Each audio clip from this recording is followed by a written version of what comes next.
경기도의회 의장님 나와 계십니다. 의장님 안녕하십니까? 안녕하세요. 예. 민족 대명절 이 추석 아침에 인사드리겠습니다. 차례를 지내신 분들도 계실 거고 또 준비 중인 분들도 계실 텐데요. 먼저 이 경기도민과 경기방송 청취자 여러분께 한가위 인사 부탁드리겠습니다. 네, 1200만 경기도민 여러분, 그리고 경기방송 청취자 여러분 반갑습니다. 경기도의회 의장 김경호입니다. 우리 민족 최대 명절인 추석입니다. 가족과 함께하는 추석, 이웃과 함께하는 추석, 마음이 풍성한 추석, 행복이 풍성한 추석 되시기 바랍니다. 감사합니다. 예. 이 더도 말고 덜도 말고 또 한가위만 같아라 이런 말이 있습니다.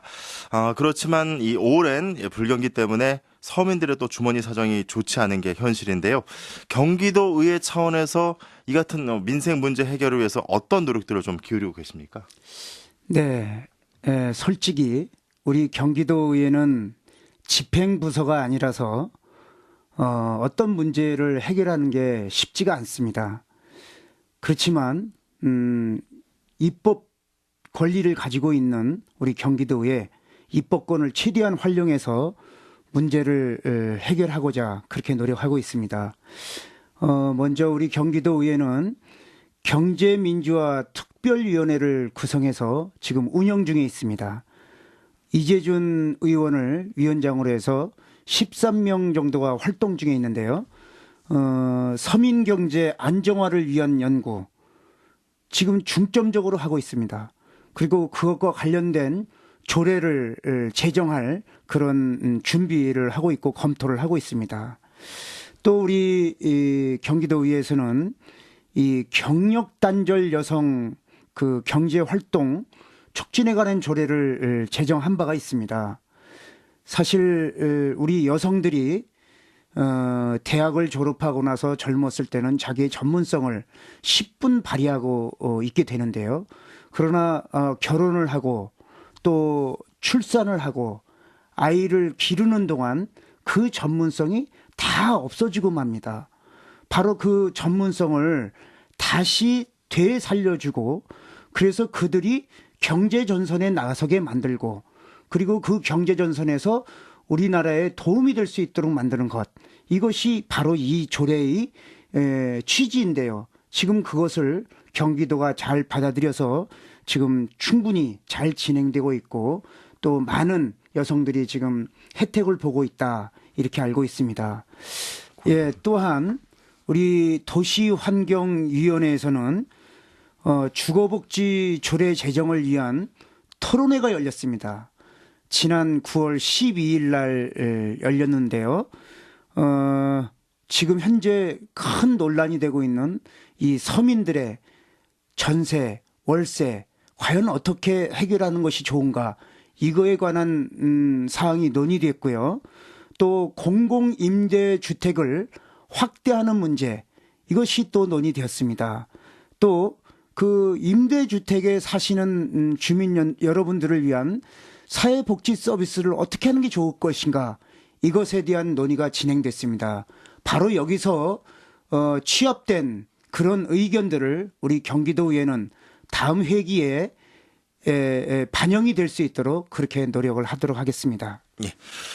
지금 계속해서 서민 경제와 관련해서 말씀을 해 주셨습니다. 서민 경제도 그렇지만 경기도의 곳간 사정도 좋지 않은 건 마찬가지일 것 같습니다. 경기도가 3,800억 원 규모의 이 감액 추경안을 제출한 상태인데요. 의회에서 이 책임론도 또 불거지고 있습니다. 재정이 이같이 어렵게 된 이유 어디에 있다고 보십니까? 네, 경기도에서는 이번에 감액 추경을 올렸습니다. 1997년 소위 IMF라고 하는 외환 위기 때 이후로 처음이라고 합니다. 이렇게 감액 추경을 올린 그 이유를 김문수 도지사는 계속적으로 복지비가 증가되고 있기 때문이다, 이렇게 말하고, 또 부동산 경기가 하락된 걸로 인해서 세수가 감소했다, 그래서 재정난이 왔고 그래서 감액 추경을 하게 됐다. 이렇게 설명을 합니다. 이에 반해서 경기도의회 민주당에서는 그렇지 않다.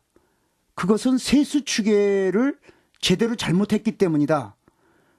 거기에다가 경기도가 이 재정 운용을 하는 데 있어서 실패했기 때문이다. 이렇게 주장하고 있습니다. 이 부동산 경기 하락과 관련돼서는요, 이 결과가 있다면 원인이 반드시 있기 마련입니다. 부동산 경기가 하락했다. 그게 결과라면 반드시 왜 하락했는지 그 원인이 있었을 거 아니겠습니까? 그 원인이 지금 당장 나타났겠습니까? 아닙니다. 이미 오래전부터 나타나기 시작했겠죠. 그것이 바로 2008년도입니다. 2008년도부터 부동산 경기 하락의 조짐이 일어났고 지금에 와서 심화가 된 것입니다.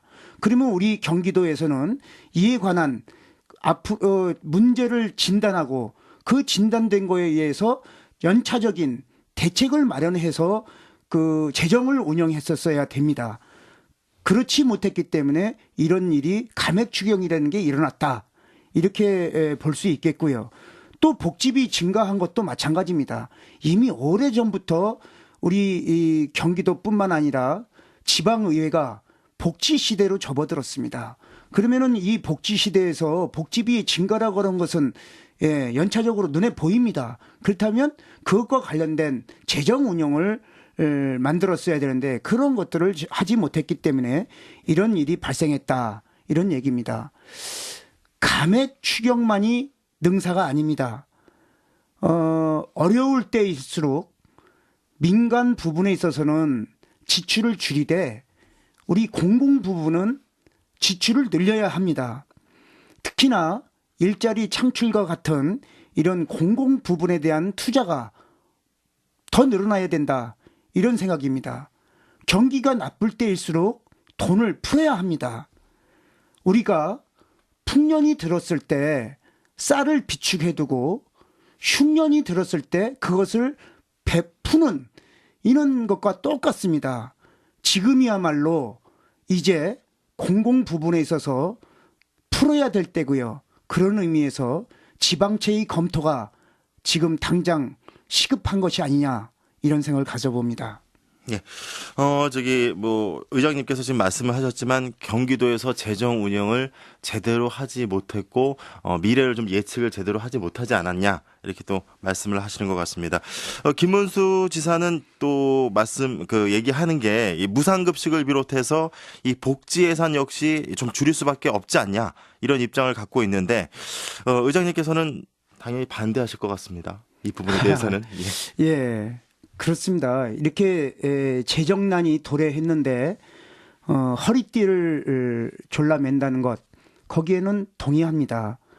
그렇지만 이 허리띠를 졸라맬 때도 이 도민의 입장에서 무엇을 어떻게 할 것인가, 어디에 우선순위를 둘 것인가 이런 판단을 해야 되지 않을까 하는 생각입니다. 더더군다나 우리 경기도 재정난에 있어서 그 재정 운영에 실패했기 때문에 더욱더 그렇다는 얘기입니다. 그런데 이것이 마치 이 무상급식 때문에 재정난이 왔다. 제가 보기엔 거기에 동의하기가 어려울 것 같습니다. 이 무상급식은 말이죠. 2010년도 지방선거에서 우리 그 국민들이 보여준 민의입니다. 그리고 그동안 경기도와 경기도의회가 수많은 그 협의와 조정을 통해서 그런 조정을 통해서 탄생한 이 상생 정치의 산물이고요. 만약에 이것을 하지 않겠다, 무상급식을 깎겠다라고 한다면 이것이야말로 민의를 저버리는 것이고 신의를 저버리는 것이고 상생 정치를 안 하겠다라는 그런 의미로밖에는 해석될 수가 없다.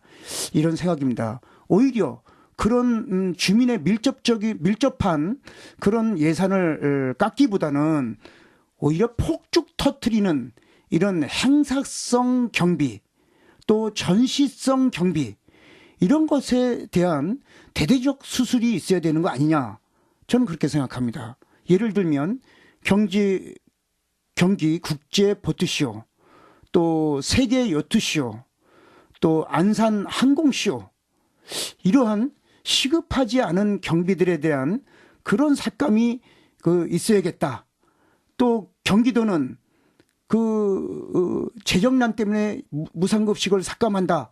이런 얘기보다는 오히려 이런 폭죽 터트리는 행사성 경비의 그런 목록을 작성해서 재정난 극복에 대한 그 의지를 우리 1200만 경기도민 앞에 보여줘야 되지 않냐. 그런 의지를 피력해야 되지 않냐. 저는 그런 생각이고요.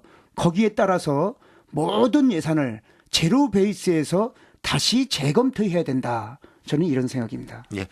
자, 의장님께서 지금 모든 그 예산을 제로 베이스 원점에서 다시 검토하자 그런 얘기를 하셨습니다. 근데 이제 당장 코앞에 닥친 게 내년도 예산안입니다. 그래서 의장님으로서 이 집행부와 또 의회 사이에서 좀 중재 역할을 많이 또 고민을 또 하셔야 될 것 같은데 어떻게 좀 하실 생각이십니까? 네. 안타깝게도 이번 추경에서 경기도의회 민주당은 집행부가 세수 추계를 잘못했다. 이런 이유로 추경을 보이콧했습니다. 그리고 또 경기도는 내년 예산 2014년도 예산에 금년에 비해서 5천억 정도를 삭감해서 편성하겠다. 이렇게 공언하고 있습니다. 참으로 걱정입니다. 만약에 2014년도 예산을 다루는 데 있어서 김문수 지사가 무상급식 예산을 삭감한다면 말이죠. 이 민주당에서는 큰 반발을 할 겁니다. 왜냐하면 무상급식은 민주당 전체 의원들의 공약이기 때문이죠. 만약에 그렇게 되면 충돌이 불가피해지고 파국은 당연시 되는 것입니다. 그렇다고 본다면 예산 편성은 어려워지고요. 파국에 이르르고 말 것입니다. 그러면 경기도는 결국 준 예산으로 예산을 운영할 수밖에 없게 될 것이고요. 그렇게 된다면 경기도는 불행한 일이 발생되는 것입니다. 막아야 합니다. 경기도의회 의장인 제가 맡겠습니다. 제 할 일입니다. 그걸 막는 것이요. 예산 편성이라는 것, 이거는 집행부의 몫입니다. 그거 편성이 들어오면 예산 심의는 의회의 권한입니다. 만약에 우리 집행부가 예산 편성이 자기네 권한이라 해서 의회를 배제하고 자기네만의 예산 편성을 한다면, 의회와 상의 없이 한다면, 의회와 다른 길로 간다면 아마 의회는 반발하게 될 것입니다. 예산 심의 과정에서 반발하게 되면 결코 돌아오지 못하는 다리를 건너게 될 것입니다.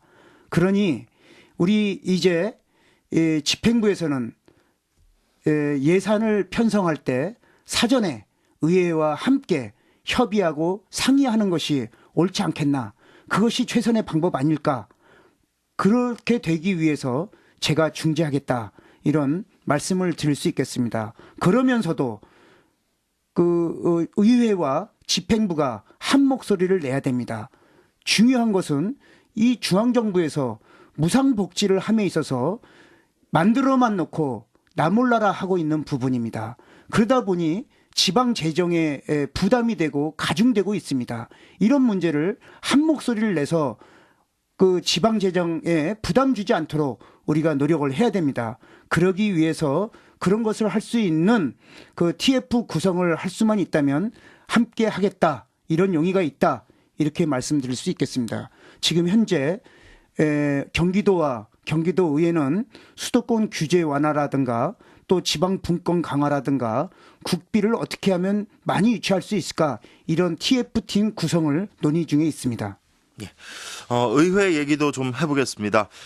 의장님께서는 지난 7월에 또 보궐선거로 당선이 되셨습니다. 의원들의 이 해외 연수 등에 대한 이 제도적 개선 목소리가 많습니다.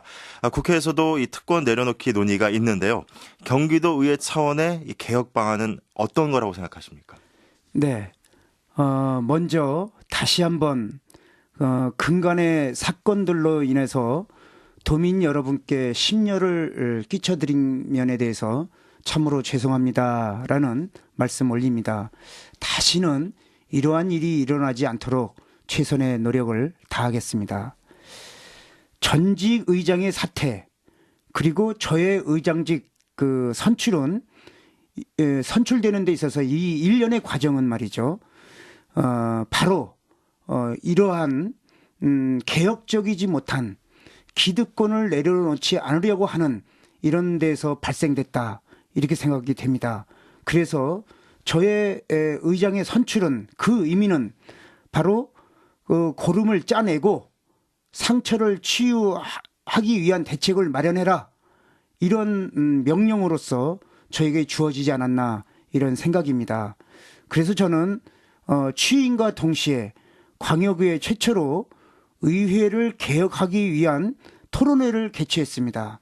하루 종일 진행된 이 토론회에는 민주당과 새누리당 그리고 소수당 할 것 없이 모두가 참여해서 솔직한 마음을 다 드러내놓은 그런 토론회로 진행되었습니다. 이 토론회에서 거의 대부분의 의원님들은 특권을 내려놓자라고 하는데 동의했습니다. 그리고 서랍 속에 잠자고 있던 개혁 법안들을 꺼내서 다시 손질하자. 그래서 상정시키자, 통과시키자 하는데 또 의견을 함께 했다 이렇게 볼 수 있겠습니다. 그래서 이 토론회 직후에 가진 민주당과 새누리당의 양당 대표위원회 회담에서 국외 공무연수 그런 조례는 9월달 임시회에서 상정시키고 통과시키자. 또 의원 행동 강령과 같은 개혁 입법 조례는 10월달 임시회에 상정해서 통과시키자. 이렇게 합의한 걸로 그렇게 알고 있습니다. 이것이 통과된다면 아마 관광성 연수가 아니라 목적에 맞는 한목적적인 연수가 될 것이고 또 특권과 기득권을 내려놓는 최초의 의회가 될 것이다. 이런 생각을 가져봅니다. 그래서 앞으로 우리 경기도 의회는 의회 개혁을 위한 일들을 좀 더 지속적으로 전개해서 1200만 경기도민들께 사랑받는 의회 그리고 희망 주는 의회로 거듭 태어나도록 노력하겠습니다. 예. 의원 보좌 인력 확충 또 의회 사무처 독립 이런 것들은 의회가 제대로 일하기 위해서 꼭 필요하다. 이게 경기도 의회의 오랜 주장이었습니다. 이에 대한 해법 고민하고 계십니까? 경기도 의회와 경기도는 서로를 견제하고 또 균형을 맞춰주는 그런 수레바퀴와 같이 잘 굴러가야 됩니다. 만약에 한쪽 바퀴가 찌그러지거나 또는 작거나 이렇다면 그 수레는 굴러갈 수도 없고 또 경기도 발전은 정체되고 말 것입니다. 그렇기 때문에 의회가 독립적 위치에 있어야 한다라고 하는 것은 당연한 일이죠. 하지만 현실은 그렇지 못합니다. 이 경기도 의회 예산이 26조입니다. 경기도 의원들은 26조에 달하는 이 어마어마한 예산을 다루고요. 또 그 예산을 경기도가 잘 쓰고 있는지 감시해야 할 임무를 지니고 있습니다. 또 각계각층의 세력들이 요구하는 것들이 참으로 많습니다. 그럼 그런 것들을 조례를 제정해서 민생을 챙기는 일을 해야 됩니다. 그리고 주민들이 오라 하면 가야 되고요. 또 이 행사에 와라, 저 행사에 참석해달라 이러면 가야 됩니다. 그러다 보니 의원들은 스스로가 1인 4 내지 5역을 이렇게 담당해야 된다. 참으로 이런 어려운 일을 하고 있습니다. 그럼에도 불구하고 국회의원들에게는 9명의 보좌 인력을 준 반면에 지방의원들은 한 명도 없습니다. 그러다 보니 지방의원들은 40분간에 걸친 도정 질문을 준비한다는 것, 그 정말 어려운 일입니다. 또 행정사무감사를 위해서 자료를 취합한다는 것, 이거 결코 쉬운 일 아닙니다. 더더군다나 이 조례 발의를 위해서는 법을 알아야 되는데 말이죠. 전문성이 부족하다 보니까 우리 의원들이 감당하기에는 참으로 어려운 일이다. 이렇게 말씀드릴 수 있겠습니다. 다행히 말이죠. 올해 4월 5일 안전행정부에서는 이 대통령께 업무 보고하는 자리에서 이 지방의회와 관련된 이런 사항에 대해서 긍정적인 보고를 했다고 합니다. 그리고 5월 14일에는 유정복 안행부 장관께서 지방의원 유급 보좌관제에 대한 그 필요성을 강조한 바 있고요. 그래서 안행부에서는 내년 7월 이전에 지방자치법을 이와 관련된 지방자치법을 개정하겠다라고 얘기한 걸로 그렇게 제가 알고 있습니다. 우리 경기도의회는 전국 의장단 협의회와 함께 지금 현재 의회 독립과 관련된 부분 또 보좌 인력과 관련된 부분에 대해서 헌법 소원을 제기하고 있습니다. 이것들이 반드시 이루어질 수 있도록 주민 여론 수렴에 박차를 가할 것이고요. 확산에 총력을 기할 것입니다. 그러면서 국회와 관계부서를 설득시키는데 온 힘을 다하겠다 이런 말씀을 드릴 수 있겠습니다. 예, 민생을 고민하고 또 일하는 의회상 정립을 위해서 의정 연구와 관련한 이 지원책들 역시 많이 생각을 하고 계실 텐데 어떤 거로 좀 생각하고 계십니까? 제가 의장에 당선된 직후 기자회견과 또 많은 자리에서 말씀을 드렸습니다. 우리 의원님들께 민생을 챙기자. 현장으로 가자. 일 열심히 하고 잘하자. 일 열심히 한다는 건 의정활동을 열심히 하는 거다. 의정활동을 잘한다는 것은 5분 발언, 또 입법 발의, 또 도정 질문 이런 걸 열심히 하는 것이다. 그것을 열심히 하는 것, 그것이 바로 구대 의회에 재입성하는 지름길이다. 그렇게 말씀을 드렸습니다. 그러면서 제가 의장으로 있는 한 우리 의장단은 여러분들이 일하시는데 한 점 불편함이 없도록 적극적으로 최선을 다해서 노력하겠다라는 그런 말씀을 드렸습니다. 그래서 우리 의장단에서는 곧바로 이 경기개발연구원에 있는 의정연구지원센터 지난 봄에 이것이 설립됐는데요. 이 사람들을 전부 불러 모았습니다. 29명의 그 석박사들, 이 젊은 엘리트들로 구성이 되어 있는데요. 상임위별로 2명 정도씩 이렇게 배치되어 있습니다. 그래서 상임위 활동을 지원하고 있는데요. 바로 이분들에게 그 의원들 개인 의정 활동을 하는 데 있어서 불편함이 있도록 해서는 안 된다. 우리가 적극적으로 도와줘야 된다. 1:1 맞춤형 서비스를 해야 된다. 그러니 의원님들께서 도정 질문을 하겠다. 5분 발언을 하겠다. 또 입법 발의를 하겠다 할 때는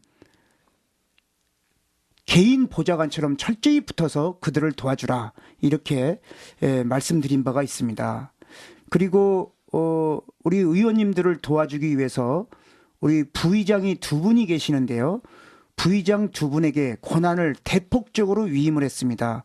그래서 임채우 부의장님한테는 예산정책 담당관실을 맡아주십시오라고 말씀을 드렸습니다. 그리고 우리 임채우 부의장님께서는 함께 일을 하면서 이번 9월 임시에서 제기됐던 추가 경정 예산안에 대한 이 분석을 다 했습니다. 그래서 43개의 항목에 대한 철저한 분석을 했고 그 분석한 결과를 의원님들에게 책자로 만들어서 배부해 드렸습니다. 그래서 이러한 저러한 것들이 문제가 있으니 이것에 대한 질문을 해 주시고 이렇게 대안을 제시하면 될 것 같습니다. 라는 의원님들이 의정 생활하는데 아주 편리하게 이렇게 해 주셨고요. 또 장우철 부의장님한테는 입법정책 담당관실을 좀 맡아주십시오. 라고 해서 우리 장우철 부의장님께서는 담당관실과 함께 조례 정비와 의원 입법 발의를 할 수 있는 그런 TF팀을 구성을 했습니다. 그래서 그동안 법적으로 잘못되어 있거나 또는 예산을 수반하는데 너무도 많은 과다한 예산을 수반하게 돼서 될 수도 없는 조례 이런 것들을 골라내고요. 또 우리 민생을 챙기는 그런 입법들이 어떤 것이 있나 이것을 만들어서 의원 발의할 수 있게끔 그렇게 도와드리고 있습니다. 저희 의장단에서는 우리 의원님들이 제9대 의회에 다시 재입성할 수 있도록 최선의 노력을 다하겠습니다. 예. 지금 답변을 해주신 것 같은데요. 내년 지방선거까지 이제 9개월여밖에 남지 않았는데 제9대 저 의회 다시 또 입성하시는 그 입성 지원책을 또 만들어 주신 것 같은데 남은 임기 동안 중점적으로 꼭 이것만을 좀 이루겠다 이런 게 있으시다면 어떤 게 있겠습니까? 네. 아까도 말씀드렸지만 제일 중요한 건 의원님들의 의정 활동하는 것을 잘 하실 수 있도록 도와드리는 게 우리가 해야 할 첫 번째 중점적 목표입니다. 그것만 잘하면 제9대 의회에 재입성할 수 있다고 생각하기 때문이죠. 그러나 그와 더불어서 우리 경기도의회는 지금 예산 사정이 몹시 어렵긴 하지만 민생을 챙기고 서민을 챙기는 그런 예산이 될 수 있도록 만들 것입니다. 그리고 행사성 예산이나 홍보성 예산 이런 거에 대한 대대적 선지를 할 것이고요. 그래서 우리 경기도 제8대 경기도의회가 민생의회 그리고 서민의회가 되는데 앞장서도록 하겠습니다. 예. 나눌 말씀은 많지만 이 어느덧 준비된 시간이 다 됐습니다. 마무리 인사 말씀 부탁드리겠습니다. 네. 1200만 경기도민 여러분 그리고 경기방송 청취자 여러분 경기도가 어렵습니다. 운동화끈 다시 고쳐매겠습니다.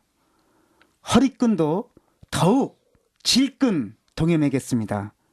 다시 일어서겠습니다. 걱정 없는 경기도, 풍성한 경기도 꼭 만들겠습니다. 그래서 사랑받는 경기도의회, 신뢰받는 경기도의회 만들겠습니다. 풍요롭고 넉넉한 추석 지내시기 바랍니다. 고맙습니다. 지금까지 김경호 경기도의회 의장과 이야기 나눠봤습니다. 의장님 고맙습니다. 고맙습니다. 경기방송 한가위 특별대담 진행의 최일이었습니다. 청취해주신 여러분 고맙습니다.